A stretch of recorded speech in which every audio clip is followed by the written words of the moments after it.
Arcachon a vu les fumées, en face, sur l'autre rive. Parfois, la cité balnéaire a senti des odeurs de brûlé. Mais la vie ne s'est jamais arrêtée. Elle a ralenti, sérieusement.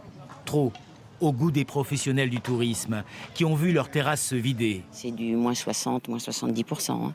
C'est très chaotique, c'est donc très compliqué à gérer en termes de planning, en termes de stock. Et alors d'anticipation les jours à venir, on ne sait pas. Alors on vit au jour le jour en fait. Si dans les villes évacuées, les commerces pourront bénéficier de l'assurance perte d'exploitation, ici pour le moment, rien n'est prévu. Le sud du bassin d'Arcachon se dit victime collatérale des incendies. Dans cet établissement, lié à une thalasso, les annulations pleuvent. Entre le 23 et le 31 juillet, c'est 370 annulations et sur le mois d'août, c'est 480. C'est énorme en fait là.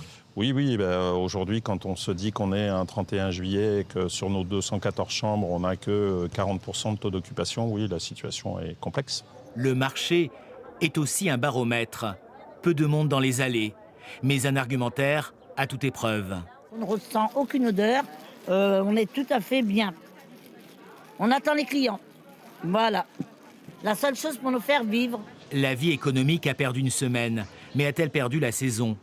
À l'Office de tourisme, on espère désormais une forme de tourisme solidaire. La perte de la semaine, ce n'est pas le plus important. C'est surtout l'avenir qui aujourd'hui nous inquiète et nous préoccupe pour essayer de sauver au maximum l'économie locale et se dire que cet hiver, on n'aura pas X entreprises complémentaires qui vont devoir fermer pour faute de trésorerie ou de chiffre d'affaires.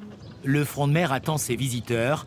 Les axes de communication par la route et par le train sont désormais rouverts.